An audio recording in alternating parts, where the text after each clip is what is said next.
Pierce Brosnan, the man who once defined sophistication on screen as James Bond, seemed to live a flawless life: red carpets, tuxedos, magazine covers, and the aura of the world's ultimate gentleman spy.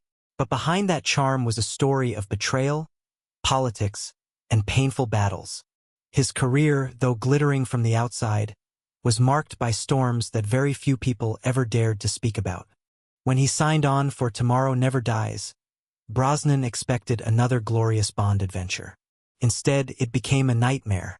The script was torn apart by 7 different writers. The story shifted daily, stunts failed, and accidents piled up. What should have been smooth elegance became chaos.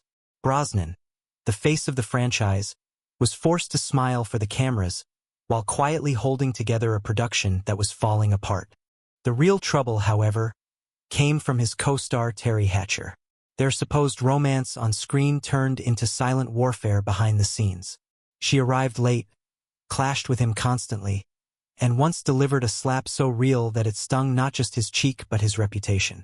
Hollywood twisted the story, branding Brosnan as difficult, when in truth he was the one keeping the film alive while surrounded by sabotage. Yet his greatest battle wasn't with actors or scripts. It was with the Bond producers themselves, Barbara Broccoli and Michael G. Wilson. To the outside world, they were seen as guardians of the franchise. To Brosnan, they were iron-fisted puppet masters. They controlled scripts, silenced directors, and treated him not as the man who had resurrected Bond with GoldenEye, but as a disposable pawn in their billion-dollar empire. When they blindsided him in 2004, cutting him loose without a warning, Brosnan's silence finally shattered. In rare, searing interviews, he exposed their arrogance, their obsession with meaningless rituals, their suffocating control. He admitted he never truly owned Bond. He only wore the suit while others pulled the strings.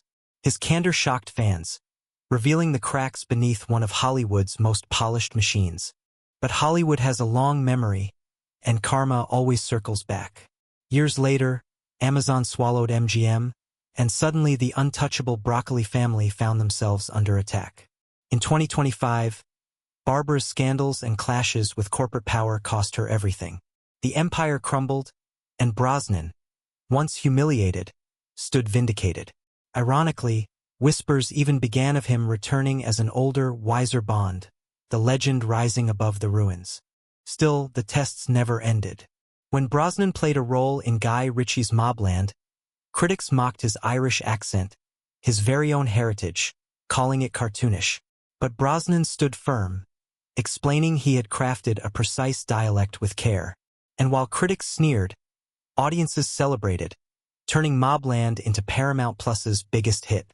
Today, at 72, Pierce Brosnan remains a survivor of Hollywood's harshest wars. His story is not just about playing James Bond. It's about outlasting every betrayal, every insult, and every enemy. The greatest role he ever played was never 007. It was Pierce Brosnan himself. High voltage. Now you've got 7 big dramatic paragraphs. Perfect for pacing a 10-minute voiceover without rushing. Do you also want me to create screen/visual cues for each paragraph? Like, show Bond movie poster, close-up of Brosnan, tabloid headlines. So the editor knows exactly what to show on screen?